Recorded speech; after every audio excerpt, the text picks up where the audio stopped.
যারা গ্রেপ্তার হয়েছিল তাদেরকে 2 তারিখ মুক্তি দেওয়া হয় এবং তাদের যারা অভিভাবক তাদের হাতে তাদেরকে তুলে দেওয়া হয়। 3, 4, 5 এই যে 72 ঘন্টা, এই 72 ঘন্টা বাংলাদেশে টান রুদ্ধশ্বাস একটা উত্তেজনার পরিস্থিতি বিরাজ করছে। শেখ হাসিনা তখনও চেষ্টা করছেন, তার কারণ সেনাবাহিনী গুলি চালাচ্ছে বিভিন্ন জায়গায়। 44 জনের মতো শেষমেশ মৃত্যু হয়েছে পুলিশের।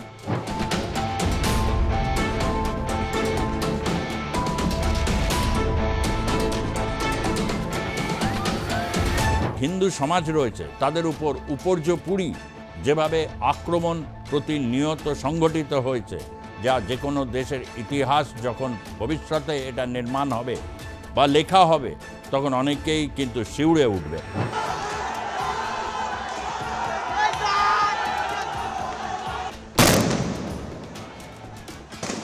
এক উগ্রতা তাণ্ডব যেভাবে বিরাজ করছে বিভিন্ন সময় আমরা দেখতে পাচ্ছি, তাতে বাংলাদেশ অচিরাত কোন পরিস্থিতির দিকে যাবে সেটাই খুব দুষ্কর।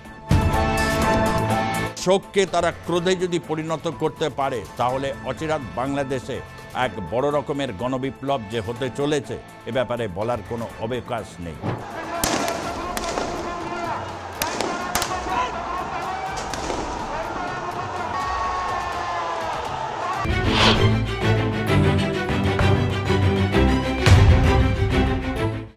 পয়লা আগস্ট 2024 শেখ হাসিনা বাতিল করে দিয়েছিলেন নিবন্ধন এবং তার সাথে নিষিদ্ধ ঘোষণা করেছিলেন জামাত ইসলামীকে। ততদিন সময় অনেক পেরিয়ে গেছে। জামাত ইসলামের সাথে বা শিবিরের ছাত্র সমাজকে যেভাবে আওয়ামী লীগ বা শেখ হাসিনা 15 বছর শাসনকাল চালাবার সময় তিনি ভেবেছিলেন যে তিনি শাসন কার্য চালাচ্ছেন, নির্বাচন ওই একটা নিয়মমাফিক নির্বাচন হয়েছে এবং তার সাথে শিবিরকে তিনি উৎসাহিত করেছিলেন ঢাকা বিশ্ববিদ্যালয় সহ বিভিন্ন সরকারি বিশ্ববিদ্যালয়গুলোতে জায়গা করে দিয়ে। তাতে ভেবেছিলেন যে তাদের জঙ্গিবাদ অনেকটাকে স্তব্ধ করা যাবে বা তাদেরকে একটু অ্যাপিস করে চললে তারা হয়তো সুযোগ সদ্ব্যবহার করবে না। কিন্তু সুযোগের সদ্ব্যবহার করতে কে না চায়, বিশেষ করে জামাতের মতো এই রকম একটি উগ্র দক্ষিণপন্থী রাজনৈতিক দল যারা এজেন্ডা ভিত্তিক এবং ক্যাডার ভিত্তিক। এজেন্ডাকে বাস্তবায়িত করার জন্যে ক্যাডারদেরকে তারা সেভাবেই মোবিলাইজ করে রেখে দিয়েছিল যে সময় সুযোগ মতো ঝাঁপিয়ে পড়তে হবে। এবং সেই সময় নাহিদ বা এই যে সার্জিস আলম যারা গ্রেপ্তার হয়েছিল তাদেরকে 2 তারিখ মুক্তি দেওয়া হয় এবং তাদের যারা অভিভাবক তাদের হাতে তাদেরকে তুলে দেওয়া হয়। তারপর যখন সিচুয়েশনস যখন খুব গম্ভীর, অর্থাৎ 3, 4, 5 এই যে 72 ঘন্টা, এই 72 ঘন্টা বাংলাদেশে টান রুদ্ধশ্বাস একটা উত্তেজনার পরিস্থিতি বিরাজ করছিল। শেখ হাসিনা তখনও চেষ্টা করছেন, তার কারণ সেনাবাহিনী গুলি চালাচ্ছে বিভিন্ন জায়গায়। 44 জনের মতো শেষমেশ মৃত্যু হয়েছে পুলিশের, 1000-এর উপর তার আহত হয়েছেন এবং সব মিলিয়ে 2000-এর উপর বিভিন্ন মানুষ আহত এবং নিহত হয়েছেন।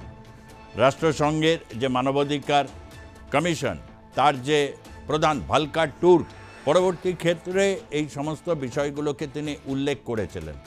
পুলিশের ঘটনা উল্লেখ করা রয়েছে, কিন্তু কারা গুলি চালিয়েছিল এবং কারা এ সংগঠিত করেছিল সে ব্যাপারে কিন্তু কোনো রকম কিছু দিক নির্দেশ নেই। স্বাভাবিকভাবে যিনি প্রশাসক বা শাসক থাকবেন তার উপরই দায় বর্তাবে এবং দায় বর্তেছিল এবং বলা যেতে পারে অত্যন্ত করুণভাবে শেখ হাসিনাকে পালিয়ে আসতে হয়েছিল বা তাকে চলে আসতে হয়েছিল। তারপরের 1 বছরের মধ্যে বিভিন্ন ঘটনা নিয়ে আমি বিভিন্ন পর্যায়ক্রমিকভাবে ভিডিও দিয়ে গেছি। বাংলাদেশের এই গণতান্ত্রিক আবহ বাংলাদেশে যে কোনো কালেই খুব ভালোভাবে ছিল তা তো নয়।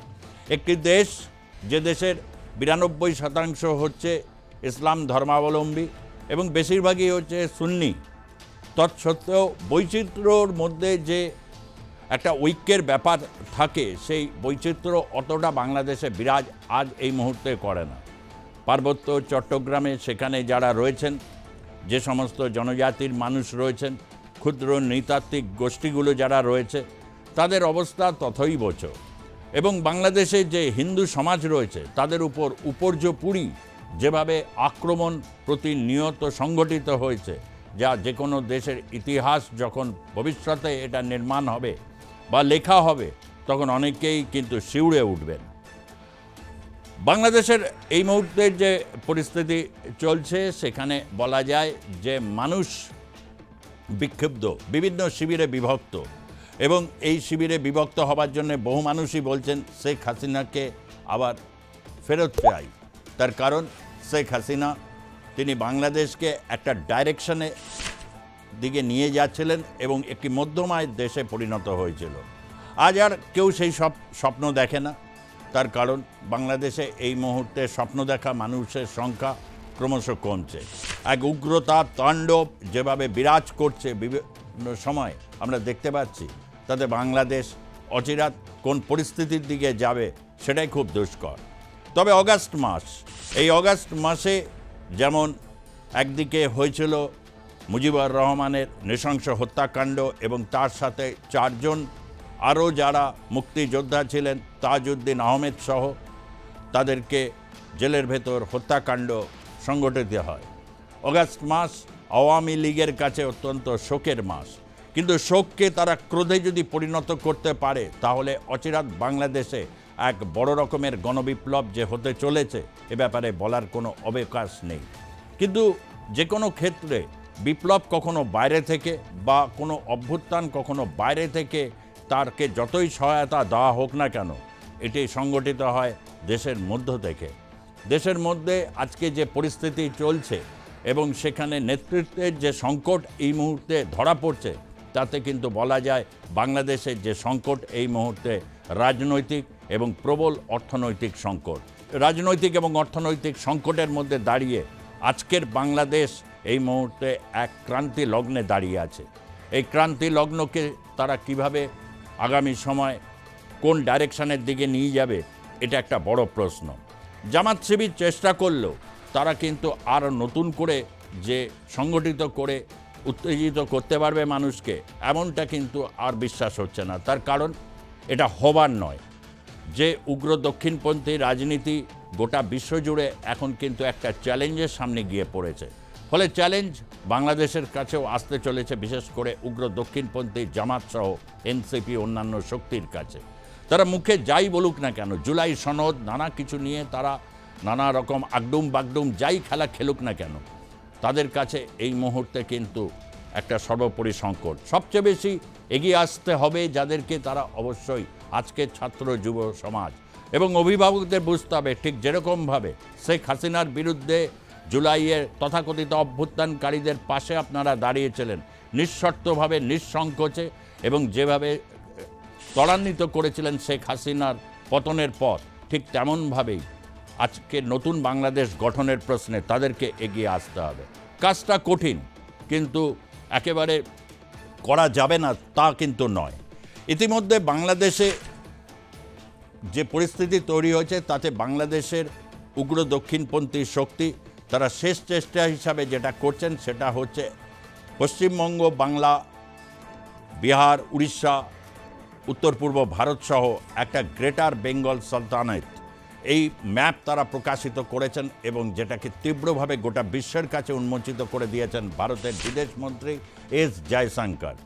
এস জয়শঙ্কর এটা বলেছেন যে এই ধরনের কার্যকলাপ হচ্ছে এবং ভারত কিন্তু বাংলাদেশের প্রতিটা বিষয়ে যে তারা নজর রাখে, তীব্র নজরদারি তারা যে করে, এটা খুলেআম বলেছেন এবং অতীতেও করত, আজও করছে, ভবিষ্যতেও করবে। সুতরাং এই জায়গাটা কিন্তু খুব গুরুত্ব দিয়ে বোঝার বিষয় রয়েছে। এরা এটা করছে কেন? তার কারণ হচ্ছে এই অগাস্ট মাস 1947 সাল গ্রেট ক্যালকাটা কিলিং কিন্তু এই সময় হয়েছিল। সোহরাওয়ার্দী এবং তৎকালীন যারা এই পূর্ব পাকিস্তানের শাসক ছিলেন, একে ফজলুল হক, সোহরাওয়ার্দী সহ, তারা বুঝতে পেরে গেছিলেন যে কলকাতাকে নেওয়ার যে চক্রান্ত তারা করেছিলেন, কলকাতাকে একবার নিয়ে নিতে পারলে একটা গ্রেটার কিন্তু বাংলাদেশ তারা তৈরি করতে চেয়েছিলেন পরবর্তী অধ্যায় বা পূর্ব পাকিস্তান, কিন্তু সেগুড়ে বালি, তার কারণ এটা হবার ছিল না। সমস্ত কংগ্রেস, কমিউনিস্ট থেকে সকলেই জাতীয়তাবাদী সমস্ত শক্তি একত্রিত হয়ে শ্যামাপ্রসাদ মুখোপাধ্যায়ের হিন্দু হোমল্যান্ডের ডাকা তারা সাড়া দিয়েছিলেন। তাই হতাশ পূর্ব পাকিস্তান সেই সময় উত্তর পূর্ব ভারতের বোঝা আর ঘাড়ে নিতে চায়নি, তার কারণ তাদের এজেন্ডা অন্যরকম ছিল। ধীরে ধীরে ধীরে ধীরে হিন্দু শূন্য এবং অন্যান্য নৃতাত্ত্বিক গোষ্ঠীগুলোকে করায়ত্ত করে তাদেরকে একেবারে এথনিক ক্লেন্সিংয়ের মধ্যে দিয়ে নিয়ে যাওয়া, এটাই ছিল পূর্ব পাকিস্তানের শাসক গোষ্ঠীর লক্ষ্য, যা কিছুদিন স্থগিত ছিল। তার কারণ ভাষা আন্দোলন, যা পরবর্তী ক্ষেত্রে একটি গণতান্ত্রিক আন্দোলনের মাধ্যমে একটি জাতীয় মুক্তি সংগ্রাম তৈরি হয়েছিল, এবং তারপরে সামরিক অভ্যুত্থান বারবার সেই পথে বাধা দিয়েছে। সামরিক শক্তির সাথে দক্ষিণপন্থী উগ্র রাজনৈতিক দলগুলোর এই সখ্যতা এবং বাম শক্তির নিষ্ক্রিয়তা বাংলাদেশকে এক কঠিন গাড্ডায় ফেলে দিয়েছিল। সেই জায়গা থেকে দাঁড়িয়ে মুজিব উত্তর শেখ হাসিনা চেষ্টা করেছিলেন নিঃসন্দেহে তিনি একটি উন্নততর বাংলাদেশ তৈরি করতে, কিন্তু রাজনৈতিকভাবে বা রাষ্ট্রনৈতিকভাবে তার কী বা করার ছিল।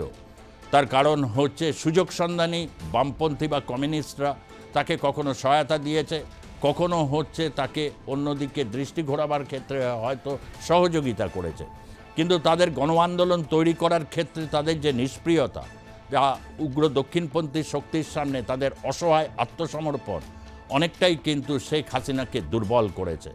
অন্যদিকে বিএনপি তার জাতীয়তাবাদী শক্তি এবং বাংলাদেশি যে জাতীয়তাবাদ, সেই জাতীয়তাবাদকে তারা অবলম্বন করে অনেকটাই চীনের দিকে কিন্তু তারা বরাবরই যারা ঝুঁকে থেকেছে এবং উগ্র ভারত বিদ্বেষে প্রতিনিয়ত তারা হাওয়া দিয়ে গেছে, যে কারণে তাদের বাংলাদেশ দুর্বল হয়েছে এবং বাংলাদেশের জনশক্তির যে নৈতিক সাংস্কৃতিক মান, সেই মানে যে জায়গাটায় পৌঁছানো তাদের কথা ছিল, সেই জায়গা তারা অ্যাচিভ করতে পারেনি।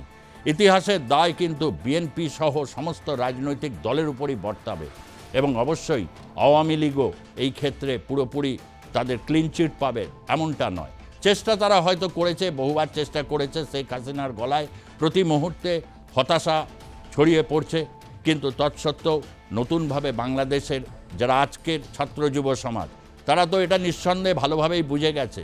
ঢাকার রাজপথে তারা প্রতি মুহূর্তে আন্দোলনে নেমেছে।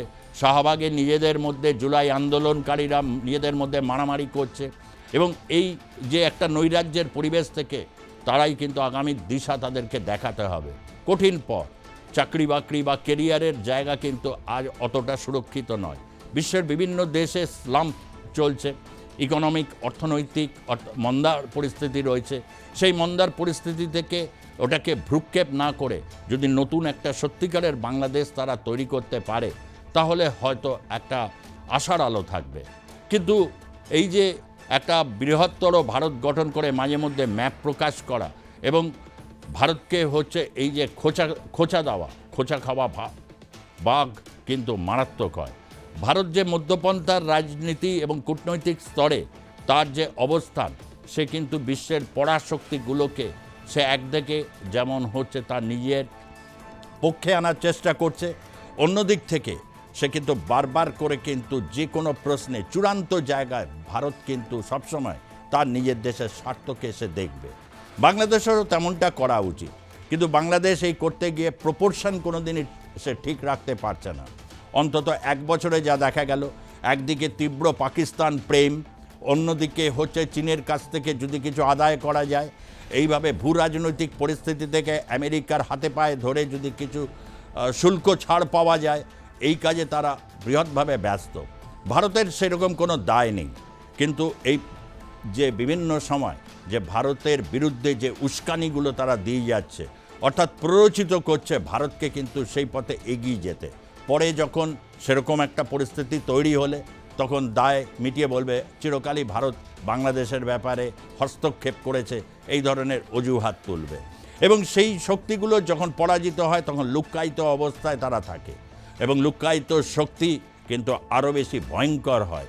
ঠিক যেমন এই মুহূর্তে আওয়ামী লীগ কী করবে না করবে, কোথায় কি করবে, লুক্কায়িত অবস্থায় থেকেছে বলেই এখন আওয়ামী লীগকে অত ভয়ঙ্কর লাগছে ডক্টর ইউনূসের কাছে। ইউনূস সাহেব তিনি 1 বছর পেয়েছেন, ইতিহাসের খাতায় তিনি নাম লিখিয়ে ফেলেছেন। বাংলাদেশের শাসক হিসাবে তার নামও বাংলাদেশের ভবিষ্যতের ইতিহাসে রচিত হবে। তার সাথে তিনি যে গ্যাং তৈরি করেছিলেন, তারা অনেক দিনের স্বপ্ন দেখেছিলেন যে শুধুমাত্র একটা এনজিও শাসনকাল কি আর ভালো লাগে, রাষ্ট্রীয় ক্ষমতা তাদের হাতে চাই। সে রাষ্ট্রীয় ক্ষমতা তারা 1 বছর ধরে ভোগ করলেন, কিন্তু দিলেনটা কি? পেলেন তো অনেক কিছু, সমস্ত সুযোগ সুবিধা নিয়েছেন। চারিদিকে গ্রামীণ ব্যাংকের নাকি শোনা যাচ্ছে, আমি তো বাংলাদেশে থাকি না, কিন্তু যেটুকুনি বুঝতে পারি, যেটুকুনি খবর পাই, তাতে বুঝতে পারি গ্রামীণ ব্যাংকের শাখা বিস্তার হচ্ছে, গ্রামীণ টেলিফোনের ক্ষেত্রে ওয়ালেট চালু হচ্ছে। এই সমস্ত সুযোগ সুবিধাগুলোকে তিনি নিয়েছেন এবং যত কোটি টাকাটা ট্যাক্স ছিল সেই সমস্ত ট্যাক্স তিনি মুকুব করিয়ে নিয়েছেন। এইভাবে একটা দেশকে শোষণ বা লুণ্ঠন করার মতো মানসিকতা থাকার পর তিনি চাইছেন তার উপর গোটা বিশ্বের সমস্ত গণতান্ত্রিক শক্তি তাকে পুষ্পবৃষ্টি করুক, এবং সেই পুষ্পবৃষ্টির মধ্যে ঠিক যেরকম গাছের তলায় এসে দাঁড়ায় হচ্ছে বিভিন্ন সব শক্তি, তারাও এসে দাঁড়াবেন। পুষ্পবৃষ্টি তারাও আশা করছেন। কেউ কেউ চাইছেন গলায় গাঁদা ফুলের মালা লাগিয়ে বেশ কিছু পুরস্কার পেতে, কিন্তু আপনাদের জন্য কিন্তু সেগুড়ে বালি, যা পাবেন কিন্তু একা ডক্টর ইউনূসই পাবেন। অতএব আজকের বাংলাদেশ যে পরিস্থিতির মধ্যে থেকে রয়েছে, সেখানে চাই নেতা। কে হবেন সেই নেতা? কে ধরবেন হাল? এই প্রশ্নে এখন বাংলাদেশ উত্তাল, এবং এই উত্তাল পরিস্থিতির মধ্যে দিয়ে কিন্তু ভবিষ্যতের যে রেখাটা দেখা যাচ্ছে, সেই রেখাটা কিন্তু উজ্জ্বল বলেই মনে হচ্ছে। আজকের মতো এইখানে শেষ করছি। ভালো লাগলে অবশ্যই সাবস্ক্রাইব করবেন, বেল আইকন আপনারা প্রেস করে দেবেন, কমেন্ট করবেন, এবং ভালো থাকবেন, সুস্থ থাকবেন, সতর্ক থাকবেন।